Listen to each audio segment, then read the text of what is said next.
I stared at my phone screen, reading the group chat message for the third time. The family WhatsApp group, appropriately named Walker Family Updates by my mother, was buzzing nonstop with activity on this Thursday afternoon. Mom had written, "Emergency family meeting tonight at 7 p.m. We need to discuss Maya's jobless situation before it gets worse." Dad quickly followed, "I agree. This has gone on long enough." My brother Jason added, "Finally, someone needs to talk sense into her." And my sister-in-law Karen chimed in with a softer tone, saying they were just worried about my future and wanted to help. Meanwhile, I was sitting comfortably in my corner office on the 47th floor of the Meridian Tower, gazing out at the endless city skyline through floor-to-ceiling windows. I was dressed in a perfectly tailored Armani blazer, carefully reviewing quarterly performance reports for my investment portfolio, surrounded by sleek, modern furniture and the quiet hum of a successful corporate environment. The contrast was almost laughable. For the past 3 years, my family had been convinced that I was unemployed, living off savings, drifting without purpose, and quietly struggling to find my place in the world. What they didn't know was that I was Maya Walker, founder and CEO of Phoenix Capital Group, one of the fastest-growing investment firms on the West Coast. Every day, I led high-stakes negotiations, made multi-million-dollar decisions, and shaped the future of entire companies. Yet, in my family's eyes, I was still the lost daughter who couldn't get her life together. My fingers hovered over the keyboard, ready to type my usual, careful, diplomatic reply, something vague and reassuring, when my office phone rang. "Miss Walker, this is Rebecca from the boardroom. The board members are assembled and ready for your acquisition announcement regarding the Hartwell Industries deal." I glanced at the clock on my desk. 4:47 p.m. The family meeting was in just over 2 hours. Perfect timing. "Tell them I'll be right there," I said calmly. Then I paused, my eyes drifting back to the open family chat on my phone. "Actually, can you patch this call through to my mobile? I'd like to take it on speaker." "Of course, ma'am," Rebecca replied, without hesitation. As I walked down the polished hallway toward the boardroom, my phone lit up with her call. A sudden impulse surged through me, one that had been building steadily over 3 long years of uncomfortable family interventions, awkward phone calls, and subtle, sometimes not so subtle, hints about fixing my life. I answered the call and immediately put it on speaker. "Miss Walker," Rebecca's clear voice echoed, "the board is ready to discuss the Hartwell Industries acquisition. The $2.8 billion deal is finalized, and they're waiting for your announcement to the press." I held the phone closer, glancing at the group chat, and quickly typed, "Actually, I am in the middle of something important. Can you give me just a moment?" Then I switched back to the family chat and began typing while Rebecca's voice continued in the background. "Me about tonight's meeting. I might be a few minutes late. Work is getting busy." The replies came instantly, sharp and predictable. "Jason, work? What work? You've been unemployed for months." Mom followed, "Sweetie, we've talked about this. You can't keep pretending you have a job." Karen added gently, "It's okay to admit when you need help." That was the moment something inside me shifted. The familiar frustration, the years of misunderstanding, and the quiet pressure all collided into a single, clear decision. I typed slowly, carefully, "You're right. I think it's time we talked about my work situation. Actually, let me share something with you right now." I lifted the phone closer to my face and said firmly, "Rebecca, I'm sorry for the delay. Please continue with the board update." Rebecca's professional tone filled the space around me. "Of course, Miss Walker. As I was saying, the board has approved the Hartwell Industries acquisition for $2.8 billion. This will make Phoenix Capital Group the third largest investment firm in the region. The press conference is scheduled tomorrow morning to announce your company's latest expansion."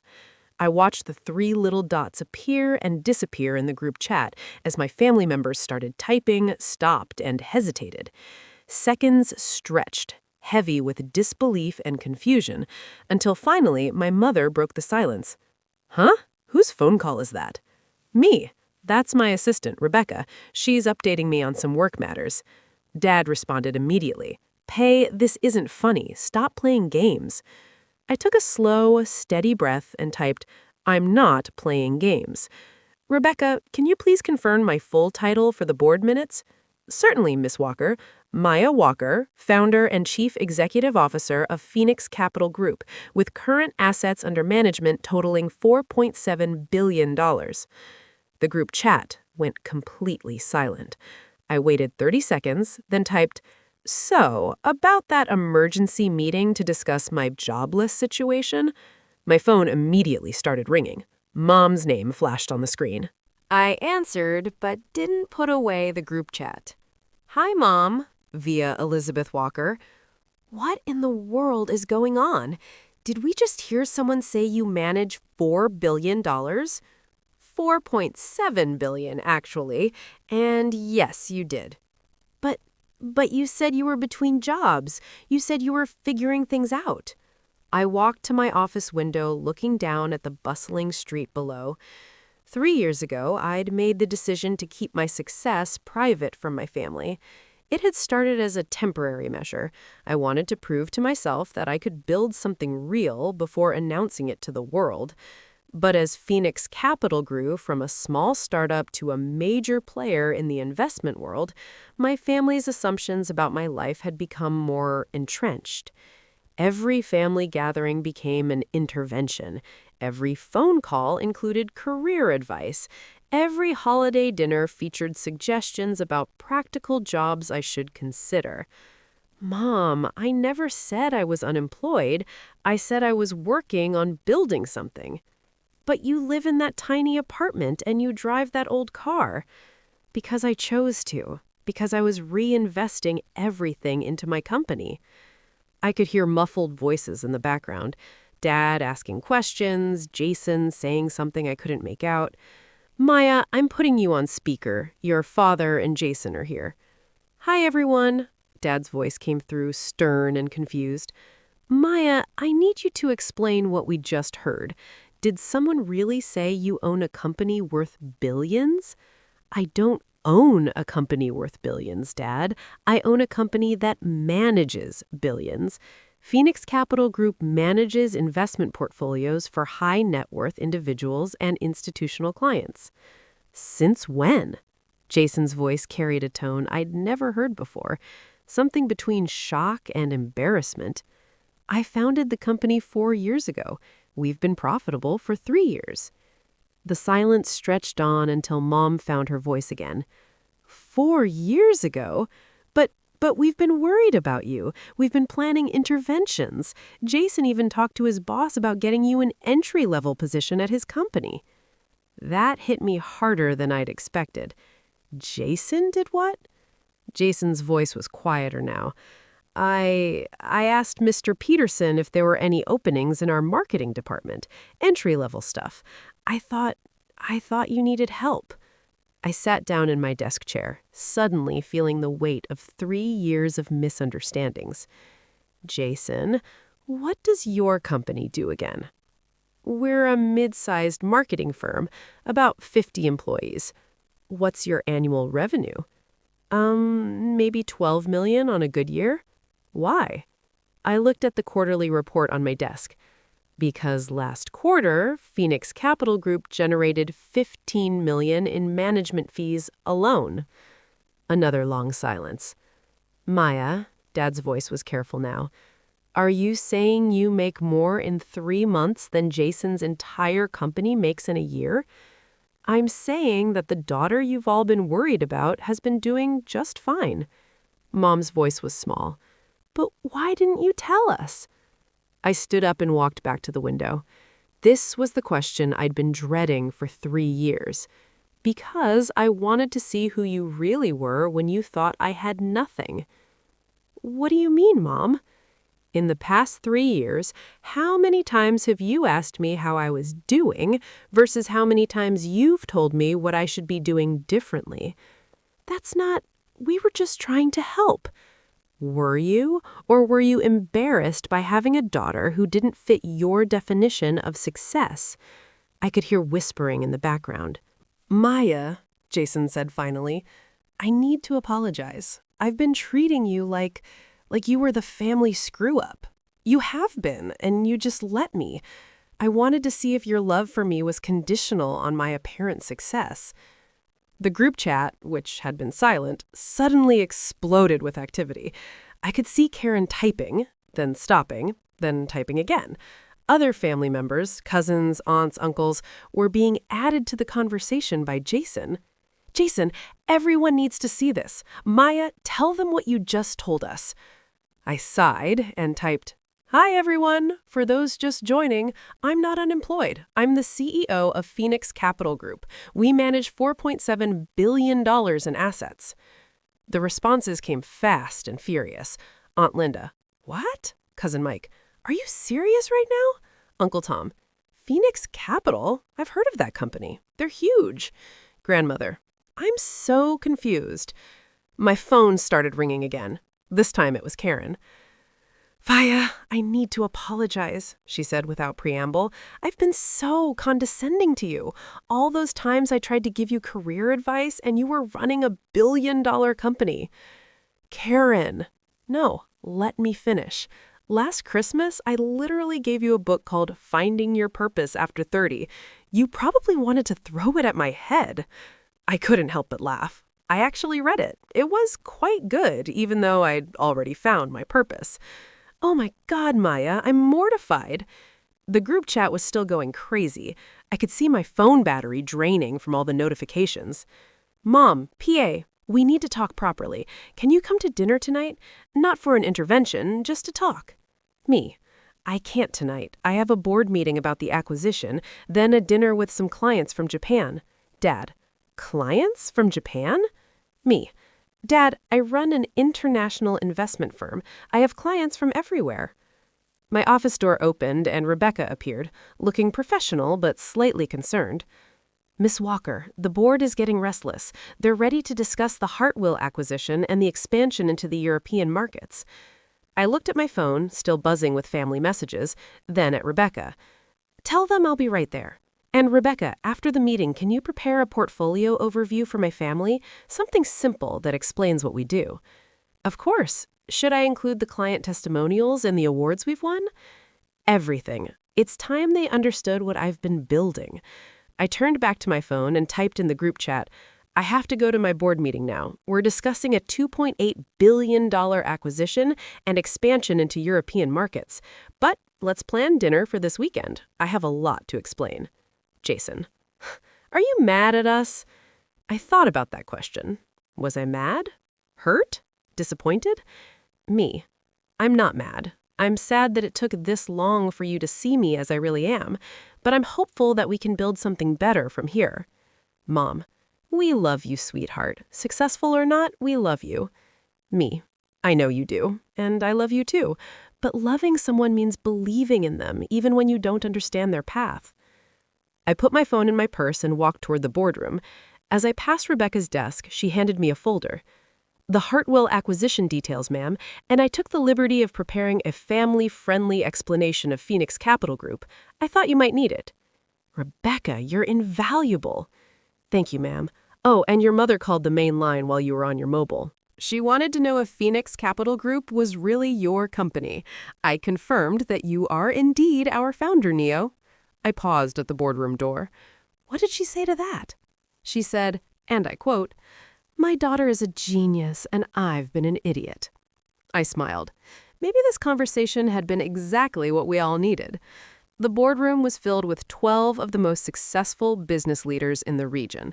As I took my seat at the head of the mahogany table, I thought about the contrast between this room and my family's living room, where they'd been planning an intervention for my unemployed daughter.